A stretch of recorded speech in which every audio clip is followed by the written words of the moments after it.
Hello, this video tells a story which the narrator was failed to sue him for help of his property of cheating on him after he stole his best friend, with which the woman cheating on him was his wife. It's really crazy and amazing story. Your opinion in the comments. Enjoy your viewing. My wife failed to claim half of my property after cheating on me after the court. My best friend with whom she cheated came to me with a metal rod. Hey everyone, I'm here seeking advice and perhaps some comfort. This is a story I never thought I'd be sharing, but here we are. So, I'm Jake, 35 years old. My wife Emma and I have been married for 8 years. We met in college, she was studying literature and I was a business major. We hit it off immediately, bonding over our mutual love for hiking and outdoor adventures. Emma's the kind of person who lights up a room when she walks in, always full of energy and life. My best friend Nick and I have known each other since high school. We were practically inseparable, playing on the same soccer team and even going to the same college. He's the kind of guy who always has your back, or so I thought. Nick is a tall, athletic guy with an easygoing personality. Everyone liked him, including Emma. Nick met Emma shortly after we started dating. I introduced them one weekend when the three of us went hiking. They seemed to get along well, and I was happy that my best friend and my girlfriend could be friends too. We started hanging out as a trio, quite often barbecues, weekend trips, game nights, you name it. It was great having my two favorite people get along so well. As the years went by, Nick became a fixture in our lives. He was always around, helping out with home projects, celebrating holidays with us, and just being part of our family. He was even the best man at our wedding. I never imagined that he could betray me in such a profound way. It all started a few months ago when Emma began acting distant. She'd spend more time on her phone, texting and laughing at messages she wouldn't share with me. I brushed it off as just normal stress from work or maybe just needing some personal space. But then she started working late more often, claiming there were urgent deadlines at her job. She's a freelance graphic designer, so her hours can be erratic, but this was unusual even for her. One night, curiosity got the better of me. Emma had left her phone on the kitchen counter while she went to take a shower. I noticed a message from Nick pop up, something about meeting later. My heart sank, but I tried to rationalize it. Maybe they were planning something nice for me, a surprise or a gift. But the pit in my stomach wouldn't go away. I didn't want to jump to conclusions, so I decided to investigate further. I didn't tell Emma what I saw, and instead, I started paying closer attention to her behavior and Nick's as well. Over the next few weeks, I noticed small things that didn't add up the way she'd smile at her phone when she thought I wasn't looking, the times she'd leave the room to take a call, and how Nick seemed a bit more distant than usual. The final straw came last Friday. Emma had told me she was going to a client meeting across town and wouldn't be back until late. Nick, coincidentally, had mentioned he'd be out of town for work. Something just didn't feel right. I decided to follow Emma, feeling like a paranoid lunatic, but needing to know the truth. I watched as she drove to a hotel on the outskirts of the city, not a place you'd expect a business meeting. She parked and went inside, and my worst fears were confirmed when I saw Nick's car pull up a few minutes later. He walked in casually, as if this was a normal routine. My hands were shaking, and I felt like I might throw up. I waited for about an hour, sitting in my car, trying to decide what to do. Finally, I couldn't take it anymore. I walked into the hotel and asked the receptionist for a room number, pretending to be a concerned friend looking for them. Surprisingly, she gave it to me, room 214. My heart pounded as I made my way to the second floor.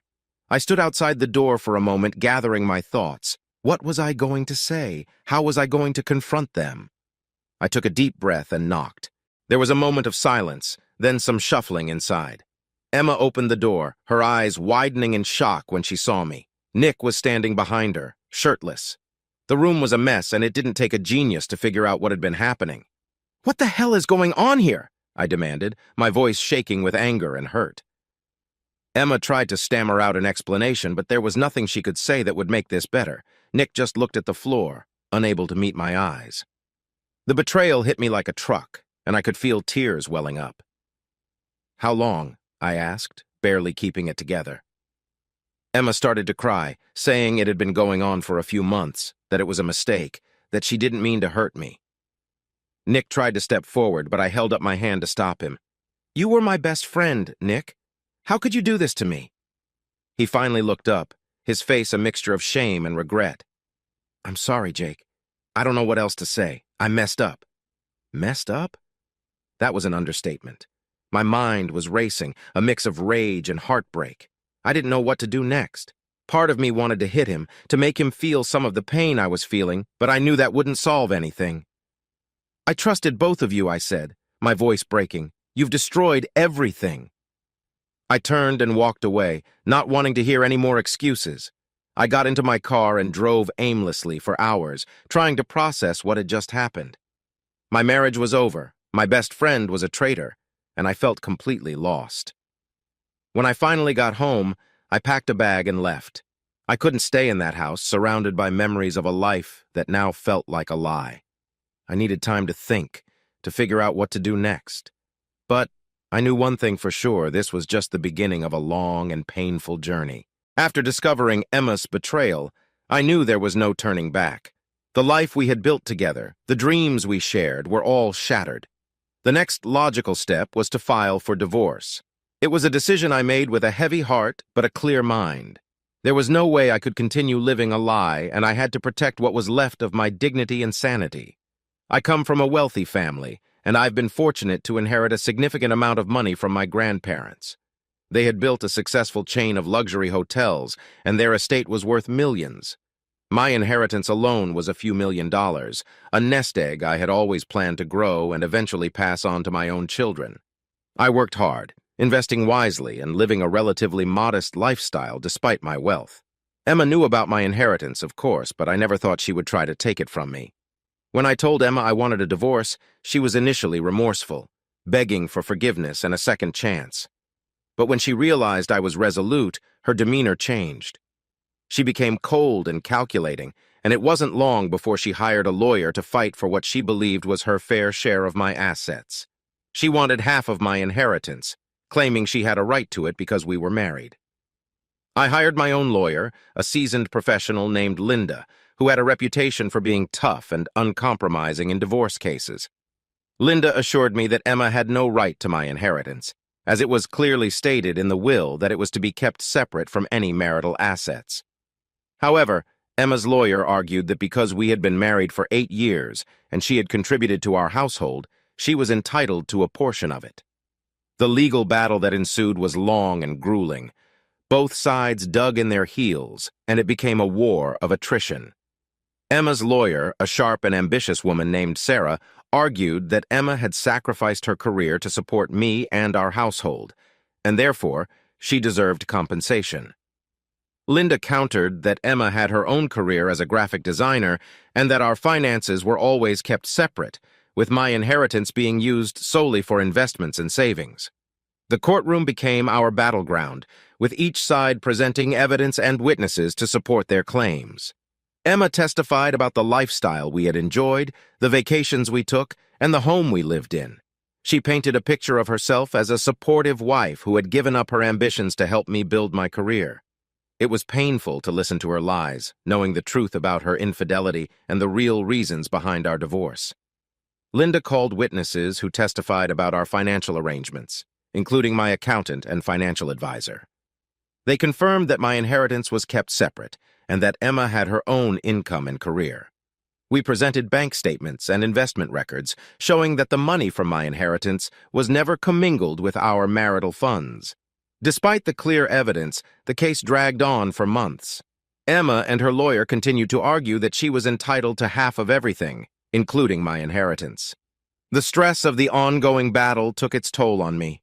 I couldn't sleep, I lost weight, and my work suffered. It felt like my entire life was on hold, waiting for the court to decide my fate. Throughout the process, I tried to remain calm and focused, but it was difficult.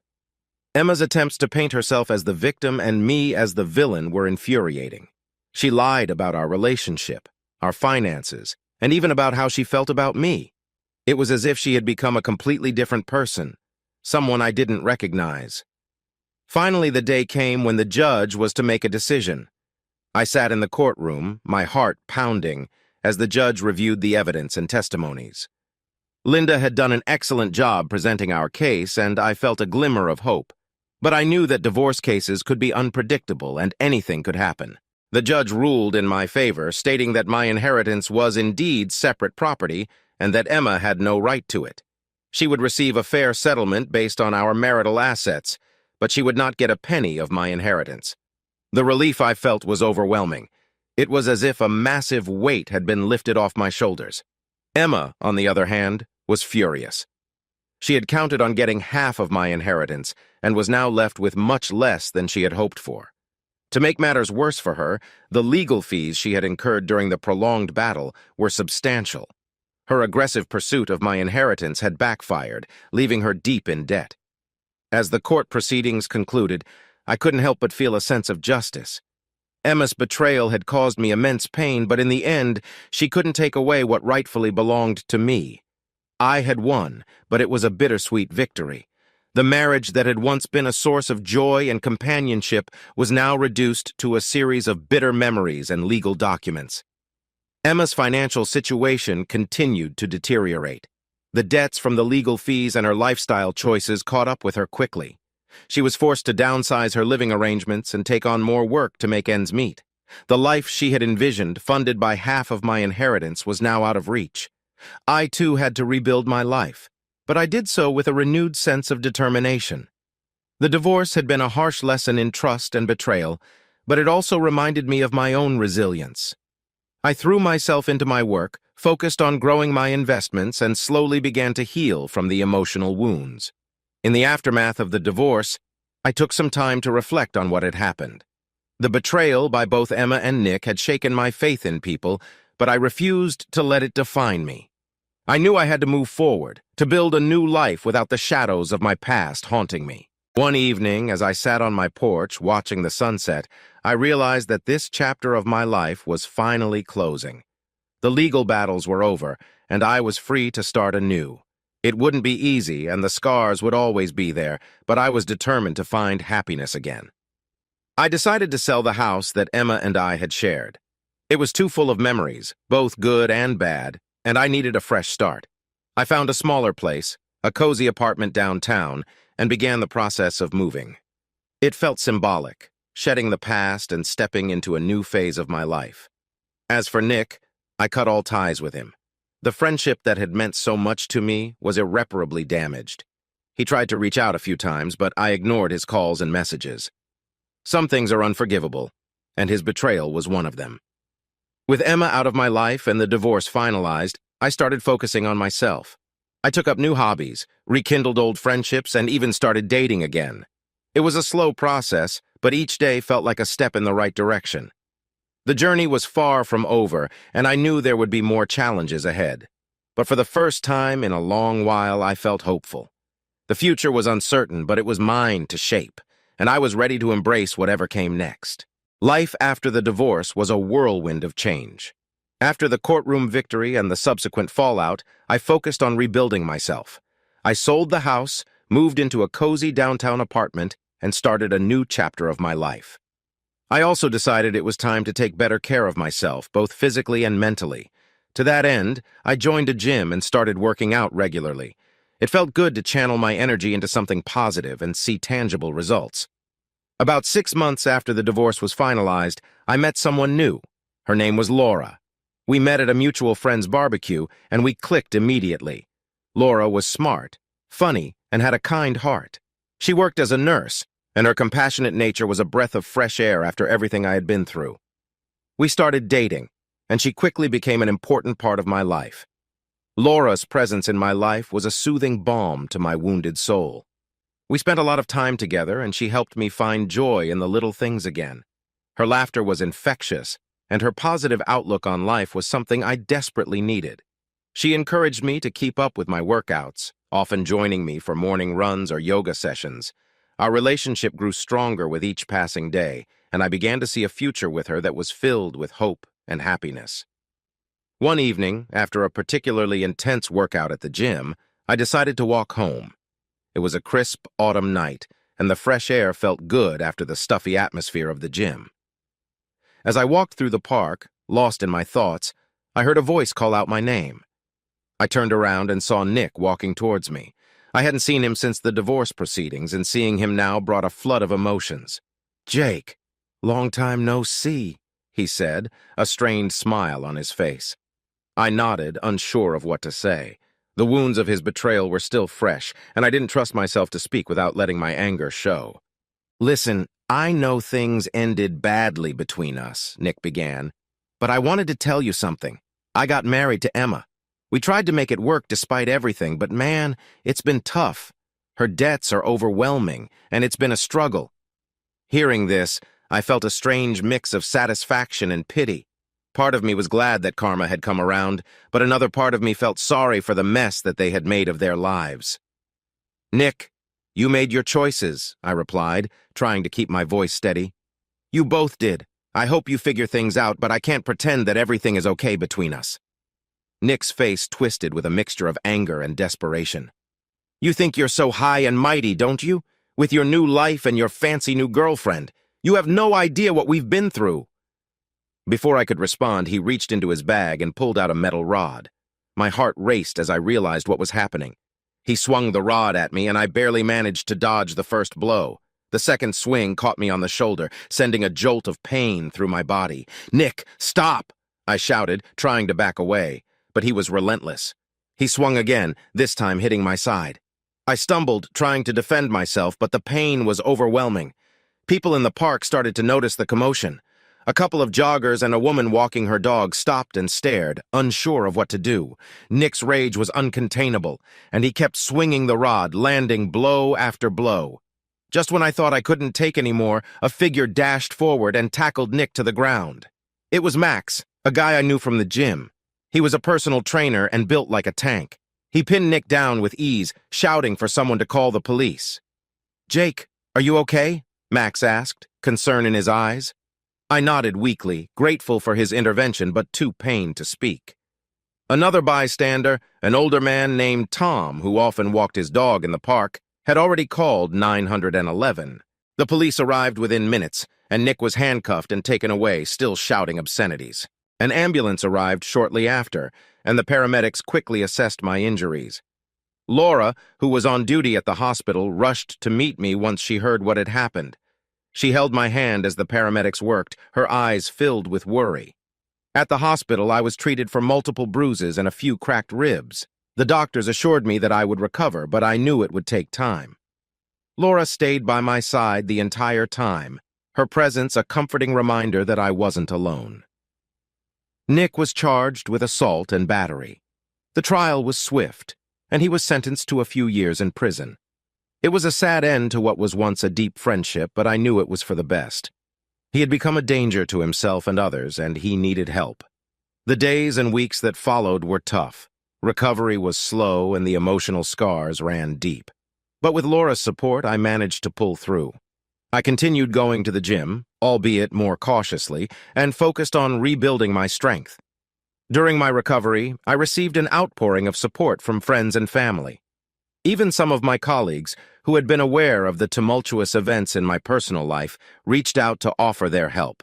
It was heartening to know that I had such a strong support system. Laura was my rock.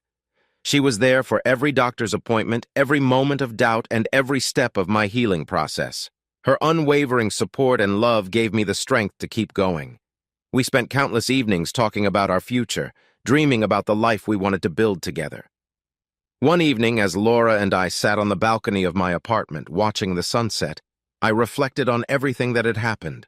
The betrayal, the legal battles, the assault, it had all been a nightmare. But through it all, I had found a new sense of purpose and resilience. "Do you ever think about what might have been?" Laura asked softly, her hand in mine. "Sometimes," I admitted. "But I try not to dwell on it. What's important is that I've moved on. I've found you. And I'm finally at peace with everything that's happened." She smiled, leaning her head on my shoulder. "I'm glad you found me too, Jake. We've both been through a lot, but we've got each other now, and that's all that matters." As we sat there, the city lights twinkling in the distance, I felt a sense of closure. The past was behind me, and the future was filled with endless possibilities. I knew there would be more challenges ahead, but I was ready to face them with Laura by my side. However, the journey was far from over. The legal ramifications of Nick's actions were still unfolding, and I was determined to see it through. My lawyer, Linda, was confident that we could hold Nick accountable not just for the assault, but for the emotional and physical damages I had suffered. One day, while Laura was at work, I received a call from Linda. She had some news about the case. "Jake, I've got some updates," she said. "We've been able to gather enough evidence to pursue additional charges against Nick. Given the severity of his actions and his previous behavior, we have a strong case for a significant settlement." I was relieved to hear this. It wasn't about the money, it was about ensuring that Nick faced the consequences of his actions. The legal battle had taken a toll on me, but knowing that justice was being served made it all worthwhile. Meanwhile, my relationship with Laura continued to blossom. We took weekend trips together, exploring new places and creating new memories. She introduced me to her family, and they welcomed me with open arms. It felt good to be part of a loving and supportive community again. One weekend, we decided to go hiking in the mountains, a favorite pastime of mine that I hadn't indulged in for a long time. The fresh air and stunning views were a reminder of the beauty in life, even after all the hardship. As we reached the summit, Laura turned to me with a smile. "Jake, I've been thinking," she said. "We've both been through so much. But I believe that everything happens for a reason. Meeting you has been the best thing that ever happened to me." I felt a warmth in my heart that I hadn't felt in years. "I feel the same way, Laura. You've brought so much joy and light into my life. I can't imagine my future without you." As we stood there, looking out over the vast landscape, I realized that I had truly found happiness again. The past was a series of lessons that had shaped me into the person I was now, stronger, wiser, and ready to embrace whatever came next. Back in the city, the legal proceedings continued. Linda's relentless efforts paid off, and we secured a significant settlement from Nick. He was held accountable for his actions, both financially and legally. It was a victory, but more importantly, it was a closure. With the settlement, I decided to invest in a new venture. I had always been passionate about helping others, and I saw this as an opportunity to make a difference. I started a nonprofit organization focused on providing support and resources for individuals going through difficult divorces and domestic abuse situations. It was my way of giving back and turning my pain into something positive. The organization grew quickly, and I was able to help many people who were in similar situations to mine. It was incredibly fulfilling work, and it gave me a renewed sense of purpose. Laura was supportive every step of the way, often volunteering her time and expertise to help out. One day, as we were setting up for a fundraising event, Laura pulled me aside. "Jake, I've been thinking about something," she said, her eyes sparkling with excitement. "What's that?" I asked, curious. "How would you feel about taking our relationship to the next level?" she asked, a hint of nervousness in her voice. I was taken aback, but in the best possible way. "Are you saying what I think you're saying?" She nodded, a smile spreading across her face. "Yes, I love you, Jake, and I want to spend the rest of my life with you." I felt a rush of emotion, and without hesitation, I pulled her into a tight embrace. "I love you too, Laura, more than anything. Yes, let's do this." A few months later, we were married in a small, intimate ceremony surrounded by close friends and family. It was a beautiful day, filled with love and laughter. As we exchanged our vows, I couldn't help but feel grateful for the journey that had brought us together. Life was good. The nonprofit was thriving, and Laura and I were happier than ever. We moved into a new house, one that we had picked out together, and started planning for our future. There was talk of starting a family, something that filled me with both excitement and a little bit of fear. But with Laura by my side, I knew we could handle anything. One evening, as we sat on our porch watching the sunset, I reflected on everything that had happened. The betrayal, the legal battles, the assault, it had all been a nightmare. But through it all, I had found a new sense of purpose and resilience. "Do you ever think about what might have been?" Laura asked softly, her hand in mine. "Sometimes," I admitted. "But I try not to dwell on it. What's important is that I've moved on. I've found you, and I'm finally at peace with everything that's happened." She smiled, leaning her head on my shoulder. "I'm glad you found me too, Jake. We've both been through a lot, but we've got each other now, and that's all that matters." As we sat there, the city lights twinkling in the distance, I felt a sense of closure. The past was behind me, and the future was filled with endless possibilities. I knew there would be more challenges ahead, but I was ready to face them, with Laura by my side. In the end, life is about resilience and the ability to adapt and move forward. No matter how many times you get knocked down, it's the getting back up that defines you. And I was determined to keep getting back up, stronger and more determined than ever. Hello everyone, it's a really crazy and interesting story. What do you think? Like and subscribe to this channel on Instagram and Discord. Good luck!